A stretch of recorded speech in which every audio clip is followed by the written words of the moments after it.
Hello students, BA second year, विषय समाजशास्त्र। और इस विषय का ये टॉपिक है सामाजिक परिवर्तन के सिद्धांत, जैविकीय एवं जनांकिकीय। इसमें ये अनुकूलतम जनसंख्या का सिद्धांत आज मैं ले रही हूँ। अनुकूलतम जनसंख्या का जो सिद्धांत है वो 1924 में एडविन कैनन, ये एक ब्रिटिश अर्थशास्त्री थे, इन्होंने सबसे पहले इस सिद्धांत का प्रतिपादन किया। इसके बाद इन्होंने जो विचार इस सिद्धांत से संबंधित दिए उनका समर्थन अन्य विद्वानों ने भी किया, जैसे डाल्टन, रॉबिन्स, हिग्स आदि। बहुत सारे विद्वानों ने इनके इस सिद्धांत का समर्थन किया। अब ये सिद्धांत क्या कहता है? ये सिद्धांत ये स्पष्ट करता है कि किसी देश में जनसंख्या वृद्धि लाभदायक है या हानिकारक। पहली बात, इससे पहले मैं ये समझा दूं आपको कि अनुकूलतम जनसंख्या क्या होती है। अनुकूलतम जनसंख्या को दूसरे शब्दों में हम ये भी कह सकते हैं कि आदर्श जनसंख्या। ऐसी जनसंख्या जिससे देश का लाभ हो, यानी कि अगर जनसंख्या बढ़े तो देश का कोई नुकसान ना हो। वही बात इसमें कही गई कि ये सिद्धांत ये स्पष्ट करता है कि किसी देश में जनसंख्या वृद्धि लाभदायक है या हानिकारक। अनुकूलतम जनसंख्या वो होती है जिस पर देश में प्रति व्यक्ति वास्तविक आय अधिकतम हो जाती है। प्रति व्यक्ति आय में वृद्धि होने पर जनसंख्या में वृद्धि होनी चाहिए। जब प्रति व्यक्ति आय में वृद्धि होती है तब अगर जनसंख्या बढ़ती है तो वो देश के लिए हानिकारक नहीं होती है। अब इसकी परिभाषा है कि डाल्टन के अनुसार, डाल्टन कहते हैं कि अनुकूलतम जनसंख्या वो है जो प्रति व्यक्ति आय अधिकतम प्रदान करे। दूसरी है प्रोफेसर बोल्डिंग के अनुसार, जिस पर जीवन स्तर अधिकतम होता है। और तीसरी है प्रोफेसर हिग्स, ये कहते हैं कि अनुकूलतम जनसंख्या वो है जिस पर प्रति व्यक्ति उत्पादन अधिकतम हो। प्रति व्यक्ति उत्पादन अधिकतम होगा, इसका मतलब प्रति व्यक्ति आय भी अधिकतम होगी। इसके बाद आता है कि इसके कुछ मान्यताएं हैं इस सिद्धांत की, या मान्यताएं कह लें या आधार कह लें। इसके कुछ आधार हैं, तो ये दो आधार बताए गए हैं इसके। पहला है कार्यशील जनसंख्या का कुल जनसंख्या से अनुपात स्थिर रहता है।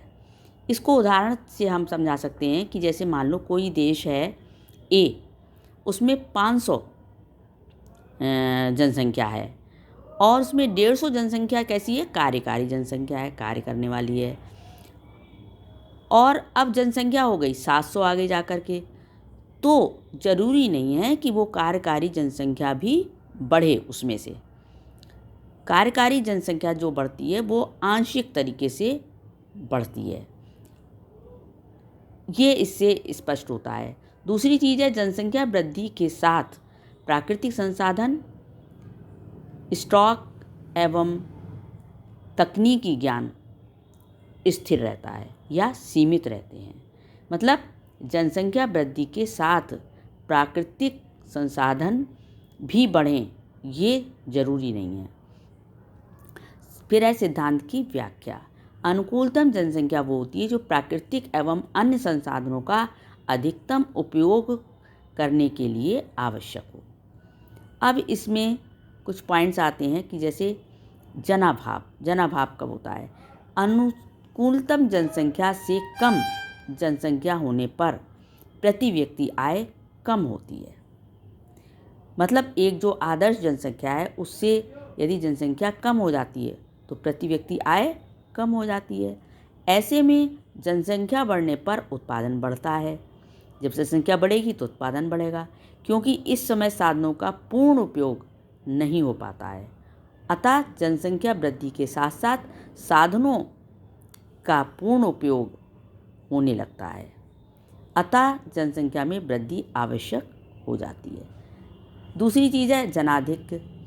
अनुकूलतम जनसंख्या से अधिक जनसंख्या को जनाधिक्य कहते हैं। ऐसे में जनसंख्या का ठीक प्रकार से उपयोग नहीं हो पाता है, जिससे प्रति व्यक्ति आय में कमी होने लगती है। प्राकृतिक साधनों का अनुकूलतम प्रयोग करने हेतु आवश्यक है कि जनसंख्या में कमी हो। फिर आता है तीसरा, अनुकूलतम जनसंख्या। जब अर्थव्यवस्था में उपलब्ध साधनों का सर्वोत्तम उपयोग होने लगता है तो अधिकतम उत्पादन प्राप्त होता है तथा प्रति व्यक्ति आय भी अधिकतम हो जाती है। ये हुई अनुकूलतम जनसंख्या। अब इसको एक उदाहरण से स्पष्ट करते हैं। जनसंख्या करोड़ में दी हुई है और इधर रुपए दिए हुए हैं। 5 करोड़ जनसंख्या अगर है तो 200 रुपये का उत्पादन हो रहा है, और 10 करोड़ जनसंख्या हो गई तो 300 रुपये का उत्पादन हुआ। 15 करोड़ जनसंख्या हुई तो 400 रुपये का उत्पादन हुआ, और 20 करोड़ जनसंख्या हुई तो 300 रुपये का, और 25 करोड़ जनसंख्या हुई तो 200 रुपये का। इससे क्या स्पष्ट होता है कि 15 करोड़ जब जनसंख्या हुई, मतलब 15 करोड़ जनसंख्या हुई, 15 करोड़ पे 400 रुपये सबसे ज़्यादा उत्पादन हुआ। इसका मतलब क्या हुआ कि ये 15 करोड़ जो जनसंख्या है वो अनुकूलतम जनसंख्या है।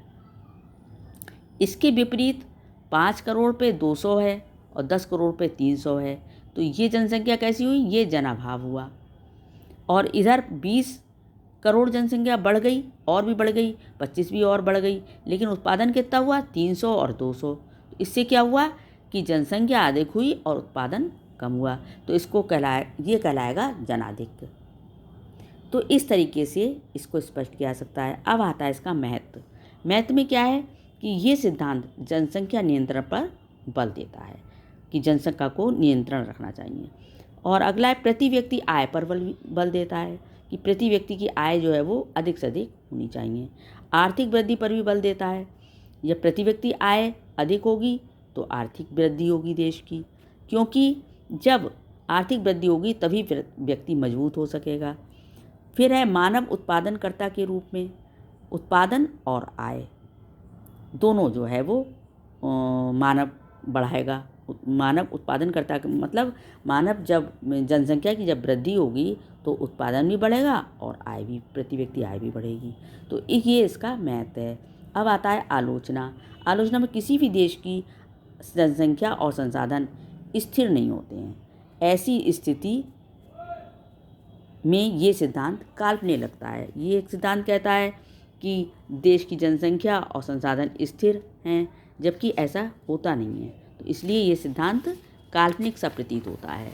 और इसके बाद अनुकूलतम जनसंख्या का सही आकलन भी संभव नहीं है। और अगला है वास्तविक जगत में ये अवधारणा काल्पनिक है, क्योंकि ये वास्तविक जगत में देखने को नहीं मिलती है। और नेक्स्ट है ये केवल आर्थिक पक्षों पर ही ये सिद्धांत बल देता है।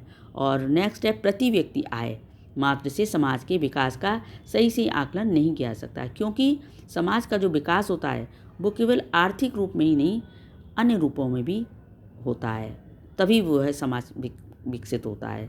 जैसे कि सांस्कृतिक विकास या सामाजिक विकास, मतलब शिक्षा के क्षेत्र में विकास होना चाहिए देश का। तो इसमें जो है वो केवल आय, प्रति व्यक्ति आय पर बल दिया है, ये केवल आर्थिक पक्ष पर बल दिया है, इसलिए इसकी आलोचना की गई है। इस तरीके से ये सिद्धांत कंप्लीट होता है। Thank you.